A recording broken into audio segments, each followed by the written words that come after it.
It is Locked On NBA. I'm David Locke, host of Locked On NBA, founder of the Locked On Podcast Network. Biggest stories in the NBA covered by the local experts. Carmelo Anthony to the Thunder. What's the reaction in New York? We'll get that from the host of Locked On Knicks. What's the reaction in Oklahoma City? That will come from the host of Locked On Thunder. And then exclusive to the Locked On NBA show, we will have the scout, an NBA scout who comes on and gives us the breakdown of how he sees the Thunder playing with Carmelo. That's all what's coming up on today's edition of Locked On NBA. It is brought to you by our good friends at SeatGeek. SeatGeek's been amazing, the Locked On Podcast Network, continual support of us the whole way through, and it's the reason I'm so happy because they're a great product for you to use. Here's why you should be using SeatGeek and why I use it. One, it's easy. It's on your phone. You just tap on the app, and there it is for you. The little blue thing with the white seat. Boom, right on your screen. Then you get whatever event you want to go to. It tells you all of the various ticket options from all the different various tickets that are out there. You don't have to hunt around. And then finally, it gives you a ticket score on each of those so you know which one is the best value. If you want to go on the road to a concert, if you're going to be traveling, want to see an NBA game this year, you can put in a price alert and set an event to keep a tab on it. And then when you buy it, it is secured into your phone immediately and there for you. That's why I use SeatGeek, why you should as well. And here's the best part about it. When you use the promo code LOCKED, LOCKED, you get $20 rebate on your first purchase. That's promo code LOCKED. And you get a $20 rebate on your first purchase. All right, let's get going. The biggest stories in the NBA from the local experts only on the Locked On Podcast Network. Today's edition of Locked On NBA. Carmelo joins the Thunder. You are Locked On the NBA, part of the Locked On Podcast Network. Start the story in New York, where Carmelo has finally departed. James Marcita is the host of Locked On Knicks, does a fabulous job, has some great shows this summer on being a Knicks fan that live people up. And James, all right, the saga is over. Isolating just this whole recent saga from Phil and Carmelo fighting to Perry trying to fix it, and it's not fixable. Did it end well, badly for the Knicks? What's your feeling? I think it ended about as well as it could.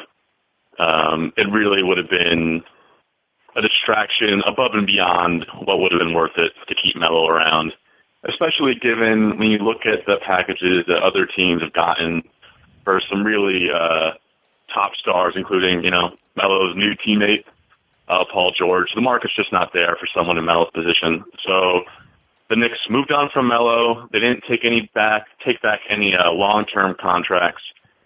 Cantor's got 2 years if he opts in for his player option next year. McDermott's only got 1 year left. And they got a second-round draft pick from the Bulls, who, that figures to be a good one because they don't figure to be a very good team this year. So a lot of Knicks fans are bummed. They're like, this is all we got for Carmelo. Oh, my God. But realistically, they weren't going to get much more. The timing was right before the season, fresh start, Kristaps era. Let's see what he can do. And I'm, not thrilled about it. I wish Carmelo's era could have ended on a more positive note. But like you said, given where we are, I'm happy with the job that Perry and Mills did. How do you think the Carmelo era will be remembered? I was talking about this. I've been talking about this with a bunch of people recently, and I think it'll really be remembered for being complicated. He's had some truly, great individual play. Hasn't been able to mesh it that well with team success. A lot of that is on his shoulders. Way more of that is on the Knicks management shoulders. They had the one good season in 2012-13 when they got to the second round of the playoffs. Obviously, it wasn't what anyone wanted when they started this thing. It's just going to be remembered as really complex, I think. I think it could be colored a lot by what happens in the next couple of years. If he does, somehow wrestle a championship away from Golden State, that's going to really change the way that, people look at his tenure in New York. I think they'll, at that point, say they just didn't put the right team around him. But I think right now his legacy is one of just being complicated. So how do we isolate, or is it impossible to isolate James Dolan misfunction, dysfunction, disaster, right? Phil Jackson dysfunction, disaster, and Carmelo's limitations? I think you can just look at a couple of key moments, I think. And I think what it comes down to is that they're all almost equally to blame. When Melo got to the team, he could have been a free agent and come that offseason and not have the Knicks gut their team for him. But he pushed the issue. He wanted to make sure that his contract was locked in. This was before the collective bargaining agreement was about to expire. You didn't know what was coming. Possibly he wouldn't make as much money. So he made a decision that had real consequences. On the other hand, the Knicks made that decision too. Dolan famously stepped in and offered way more than Donnie Walsh was willing to offer at that time for Carmelo Anthony. If Dolan's, extreme dysfunction hadn't kicked in and he just let his GM do his job, then, Melo would have come to the Knicks with a much better roster. And so right off the bat, it's kind of everyone having, adding their piece to the puzzle of misfortune and disaster. It kind of seemed like maybe it wasn't going to work out when he re-signed. There were some reports that he regretted not signing with Chicago when he got that second contract with the Knicks. On the other hand, Phil Jackson looked at the landscape, brought him back gladly, gave him the no-trade clause, which made trading him a lot harder. And we did see that in 2012-13, with a nice, solid team around him, including, Jason Kidd in his last year. Unfortunately, he fell apart in the playoffs. He just forgot how to make a three-pointer. But in the regular season, they were a very good team. So you did see that it was possible that perhaps they could have built a team around Carmelo that really could have competed. Unfortunately, due to some decisions made by everyone involved, it didn't happen. I think the most dysfunctional decisions were made by the Knicks because ultimately they're the ones who said yes or no. But Carmelo made a number of decisions himself that didn't necessarily help his time in New York either. It's really interesting to what you just said, James, is if you go back through the history of the NBA, in almost every circumstance, you can look at trades and just decide the team that had the best player, got the best of the trade, right? So if you go to the Barkley deal and Carmelo deal may be the opposite. Carmelo deal may be one of those cases where simply too much talent went to Denver. They've been a better franchise than the Knicks have since Carmelo. They've been a better franchise in many ways since they were with Carmelo. That Denver actually got the better end of that deal, which would be, very different than what we've seen kind of traditionally in these circumstances. Yeah, I think that's right. I think that was kind of like, the case study that would have been in the textbook about how to run an NBA franchise for, usually getting the best player is the optimal outcome, but not always, and you can go too far. And I think part of the problem with his tenure is that they overestimated just how valuable he could be with the pared-down roster, which isn't to say that he wasn't an extremely valuable player, but he didn't bring quite as much as they thought he was going to. I think a lot of that's on the defensive end of the court, where he doesn't affect that game the same way someone like LeBron can. And this isn't there's a lot of, in Knicks circles, like, people get pretty angry at each other over whether, these arguments have now been long settled over whether or not he's as good as LeBron. But at the time, it was more of a thing people would talk about, and that's the kind of haul that they gave up to get him. And he's just not that kind of player. And that's not his fault, but he's not someone who's going to single-handedly drag a 30-win team to 45, 50 wins. So now we get to the question from your perspective, having watched him as a Knick and watched him more closely recently. What's your guess on what he's able to do with this roster that includes Westbrook and Paul George? It'll be really interesting. I'm really excited to see it. Obviously, these three are all super high-usage guys in the NBA. They're all used to being the man. Obviously, the thing that everyone always talks about with Carmelo is he played great on the Olympics, where he was unquestionably not the lead dog, not the first guy they went to on the offense. And Westbrook and George are both, so tremendous that I don't think he'll have any issue deferring to them. But I think it'll be a little bit complicated at first, the same way, Wade and LeBron wanted to make it work, but that first season was a little rockier, trying to kind of navigate those waters. I'm really interested to see how they'll go. I definitely don't think Melo is going to cause any kind of problem in the locker room, where my touches, nothing like that. He's going to be really motivated to make it work and to be a good teammate and to fit in there, I think. Do you think he can play third fiddle? Yeah, I do. I think with these guys, I really do. He's just been beaten down so much in New York the past couple of years. I think he's going to have kind of a renewed sense of joy going over there, being on a team that wins. He's kind of stubborn. He's not my favorite Knick, but he does want to win. And he famously, in the series against Boston a couple of years ago, passed it Jared Jeffries for a last-second shot because he was open. This kind of thing, and Jared Jeffries missed the layup. Carmelo's shown a willingness to defer. I think his style of offense can be a problem in a team concept sometimes, but I don't think he's got that innate selfishness and just I got to get mine. But I think he can be stubborn about this is how I get mine and this will be good for the team. And maybe sometimes he should learn to, move the ball a little bit quicker. Final question for you about Carmelo. No way to have a definitive answer. He obviously could opt in, and then he's in Oklahoma City for a second season. But what's your guess on what his next destination is in the NBA? That's almost impossible to say. I mean, I really do think he's motivated to win and to play with his friends. Luckily, his friends are some of the best players in the league, mainly LeBron. I think a lot could depend on where LeBron goes. If LeBron goes to the Lakers and there's some room there for Melo, I think he could really do that.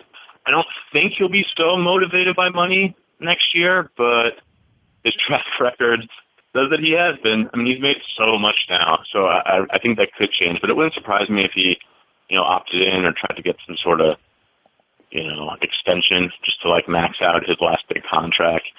If I had to go with my gut, I would say he sees where LeBron goes and not goes there no matter what, but we'll have a real serious think about going there and playing with him and seeing if that's a good enough squad around him to win a championship. So I guess my gut is number one, he wants to win, and if he can combine that with playing with his guys, and if they're still playing at that same level, he's going to try to make that happen. James, thanks so much. Catch James on Locked on Knicks, the local angle on the biggest stories, giving perspective you can't get anywhere else. It's the Locked On Podcast Network. James, thank you very much. Thanks for having me, David. Now let's go to Oklahoma City, continuing to get the local angle on the biggest stories. And we go to Carson Cunningham, the host of Locked On Thunder. And I know you just left Media Day. This has to be as stunning a few months as getting the franchise for the people in Oklahoma City.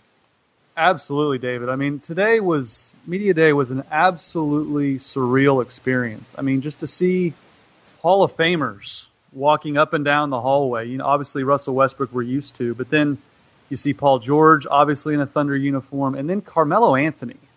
I mean, this is just an unbelievable experience. And you're right. You go all the way back to when they got the franchise, and to think where this franchise is now, David, with 3 all-star caliber players. And if you go all the way back to when they got the Thunder, the fans of Oklahoma City, their first love were the Oklahoma City Hornets. They had fallen in love with Chris Paul, and just to see the transformation of this city into an NBA city with their own franchise, obviously they fell in love with Kevin and Russ at first, but now, David, to go to Media Day and to see that caliber of superstars walking around was surreal. And even as I was working and covering the event, I just kind of looked around every other minute or so and just go, God, this is really happening. This is bizarre. So it was a surreal day for sure. When you look at the big picture approach here, is this all because Russ hasn't signed? Is this because talent was just so available you have to go get it? What do you think's driving Oklahoma City right now? Well, I think having Russ, first and foremost, you don't get Paul George without that. I mean, I think you could make a trade for him, but I don't think you have any hopes of keeping him without Russell Westbrook. But the trade Sam Presti made to get Paul George made this all possible, right? I don't think Carmelo Anthony comes here unless he has two superstars to play with. That to me was the driving force. Now, obviously, you mentioned Russell's not signed, Paul George is not going to be signed, and neither is Carmelo. So there's a lot of uncertainty for one season. But I think what you have here is three superstars who have done everything you can in basketball besides win an NBA championship. And I think they're putting that first and foremost in their minds. I mean, Paul George is saying all the right things about this being a place to win a championship. And I thought Carmelo did a great job of that today, too. He kept using the phrase, I'm a product of my environment. I think he was referencing how he played in New York. He kept shooting down any notions he wouldn't play the four or work together with these two guys. So I think the driving force behind all of this is three guys trying to band together and go win a championship. And obviously that means going through the Warriors. And I think that's their intention. Isolating this move, I love where Oklahoma City stood before this move. I thought they were the fourth best team, at least in the Western Conference, maybe better than San Antonio if they ever fall off, but I'm not going to bet on it. I thought they were considerably ahead of that next tier of teams, the Clippers and the Nuggets and that group. I'm not entirely convinced that they made a big jump with this move. Do you think they did? I do. I mean, because during the regular season, do I think they're going to win 70 games? No, I don't. But I think when you get into a playoff series, the assets they gave up in Enes Kanter and Doug McDermott literally were unplayable against teams like the Rockets and Warriors, and maybe less so against the Spurs since they play a little bigger. But now with Carmelo playing him at the four alongside Paul George and Russell Westbrook with the other pieces they've added this offseason, I thought Paul George said it best. He goes, I liked my team before this trade. He goes, now we're on a different level. And I tend to agree with that. Look, Carmelo Anthony's not what he once was, but he's still an elite NBA basketball player. Is he, a top 10 player in the league? Absolutely not. But he unlocks a lot of different options for Billy Donovan as well to play small. And I just think the overall talent jump from Enes Kanter and Doug McDermott to Carmelo Anthony is hard for me to ignore. And I see a tough time for the Spurs or Rockets matching them. Obviously, everyone's chasing the Warriors. But I disagree. I think this jumps them a notch or two above where they were before adding Carmelo. Do you think the ball moves? Well, that's what we got to see, right? And I think they're banking on, how those guys play together in the Olympics. Now, going up against Macedonia or whoever they're playing in the Olympics is a lot different than going up against the Western Conference. But I think they're banking on three supremely talented players working together in play. And that was the notion people had, too, with the Warriors, right? Is there enough basketballs on that team? And it took them a few months of the NBA season to kind of figure it all out and figure their roles. And I think that's what's going to happen here. I think early on, it's going to be a huge adjustment for Carmelo Anthony playing off the ball a little bit more with Russell Westbrook. But I think overall, you put those three caliber of talents together. I think they tend to figure it out. And I think that's what's the Thunder's banking on. And I think that's what's going to happen. Just to make sure I explain myself a little bit, one of my big things I believe in is that players have to be above average in their possession usage. Then if you use a bunch of possessions and you're above average, then you're Steph Curry and Kevin Durant, and you really change games. And I have a statistic that I have kept myself called PAC, points above average created. So the concept is that 3 years ago, Carmelo Anthony was using 23, 24 possessions a night in a game, and he was actually 0.2 points below what an average player would do in the league, or if five average players each used, 4 possessions, he was less good. And let me just, and I bring this up for this reason, and some of this can, as he can say, can be product of his environment. But I also think his game is maybe a little more flawed than some people realize. So when you look at him in the 13-14 season, he was a positive 1 pack. The next year, he was a minus 0.2. In 15-16, he was a minus 0.5. And in 16-17 last season, he was a minus 0.7. So there has been a considerable fade of his efficiency in the last 4 years. And we'll just see how that plays out. But that's just to make sense of why I just am not sure that I like him using the other possessions from other players when he's not as efficient as they are. Well, it's a fair criticism for sure, and that's been probably the biggest knock on Carmelo is he has, just swallowed the basketball whole, and the results have not been nearly as good as they were, as you mentioned, back in 2013. I kind of equated it to Kevin Durant going to the Warriors. This is a much greater degree of jump in talent as far as teammates are concerned. Kevin had to work a lot harder in Oklahoma City than he's had to work at Golden State. And I think the same, you can carry that over to Carmelo going to play with the guys he was playing with in New York don't look anything like Russell Westbrook and Paul George. So while I do think he's become a much less efficient player, I think the team around him will allow him to be a little bit more effective when he has the ball. But you're right. These are very real concerns and right points to bring up is, can Carmelo change his ways? Can you teach an old dog new tricks? And I think, the mythical status of Olympic Melo is what you have to look to, him playing with other superstars. Now, will we see anything close to Olympic Melo in Oklahoma City? That's the biggest question, no doubt. And I think that's what Sam Presti's banking on, is these guys coming together with one goal of winning a championship and putting all the other, my turn, your turn, my shot, your shot behind them and trying to play together as a team. So the worst case scenario here is that these three guys are all just auditioning to play together in LA next year, right? Yeah, right. That's the doomsday scenario. Is they're all just kind of having a semester away in Oklahoma City before they go start college with the Lakers. But I think that's a risk that Sam Presti was willing to take. I think when Russell sat down with Sam Presti last summer when he signed his extension, he said, look, Sam, I know Kevin left for nothing. This year I'm going to play my heart out, but you better get me some help. And I think Sam Presti's done all he reasonably can do. And if Russell wants to go play in L.A., he's going to go play in L.A. Same with Paul George. But I do caution people in this Paul George is going to L.A. no matter what.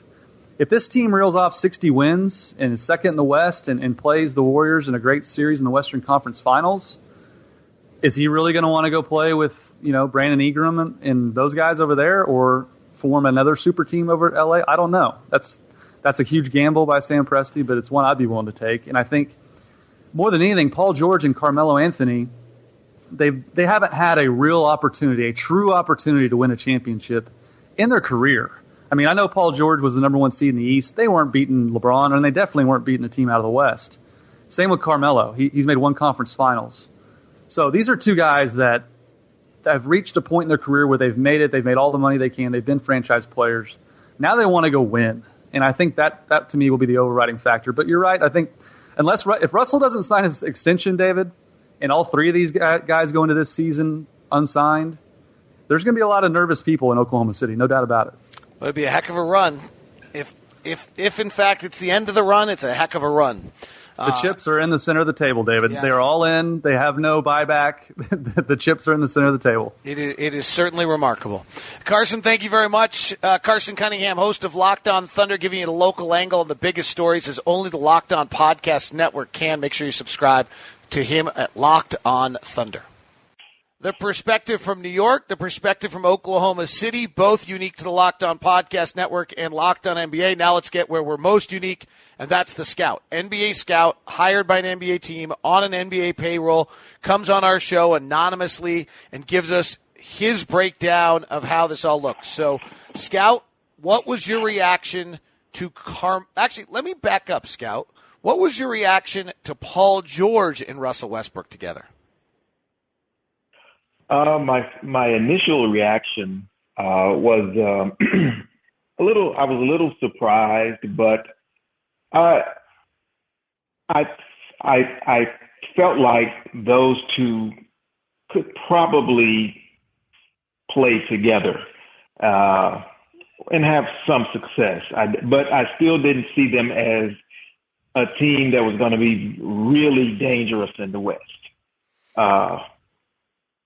But now, this next thing happened. Yes. So, just for interest, you saw them as not dangerous in the West. I had them as the fourth best team in the West before this deal. So I had Houston, San Antonio out of respect, Golden State above them, but I had them above the Clippers, above Denver, above Minnesota. Did you agree with me, or did you have them in a different slot there? That's probably accurate.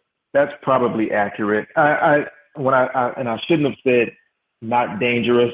I didn't see them as a Western Conference Finals team, with that addition. With the addition of Carmelo Anthony, how do you view them?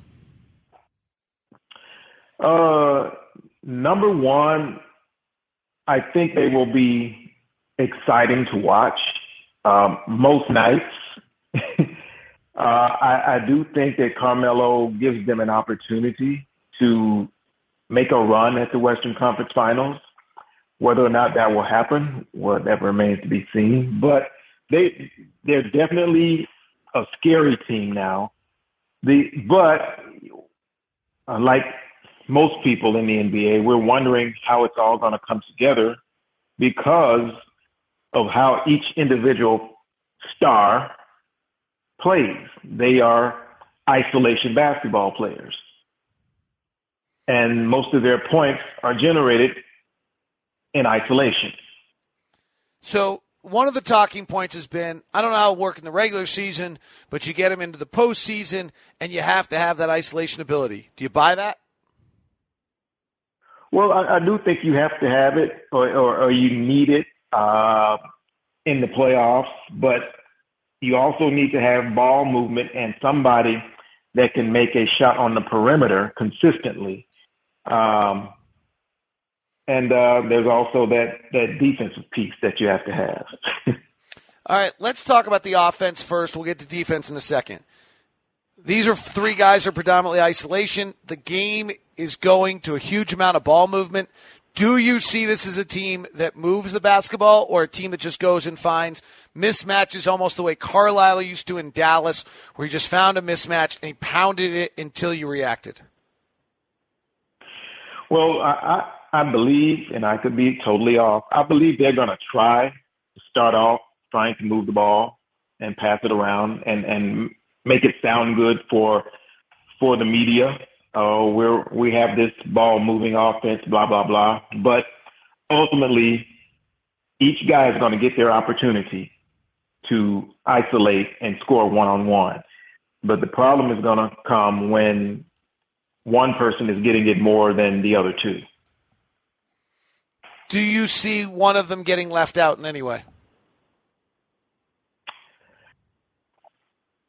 I do. I think that could be Paul George.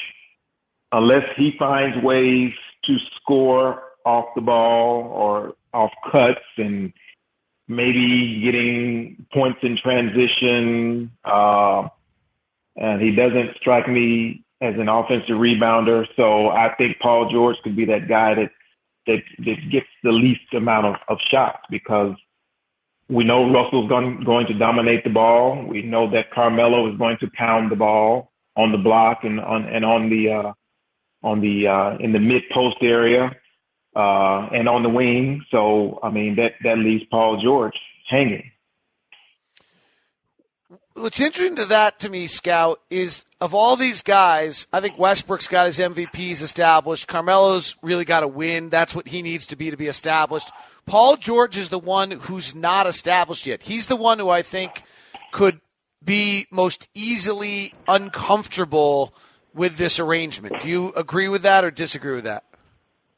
No, I totally agree. I mean, he's the odd man out, and I just don't know. He's accustomed to having the ball in his hands and taking a lot of shots. And the good thing is all three are versatile ball handlers. They can all handle in pick and roll and score in pick and roll. Now, how Billy Donovan is going to make that work, I don't know, because I find it tough to believe that Russell is going to be off the ball. How good a player is Carmelo Anthony at this point in his career? Carmelo is still a very good player. He is a bona fide scorer, and I just don't know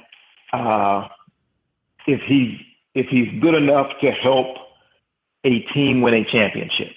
I just don't know if he is. And do you think he can be your third? Is he your third guy? if he would accept that role, he could be your third guy. But it's a matter of accepting that role, and I don't know if Carmelo will be willing to accept that.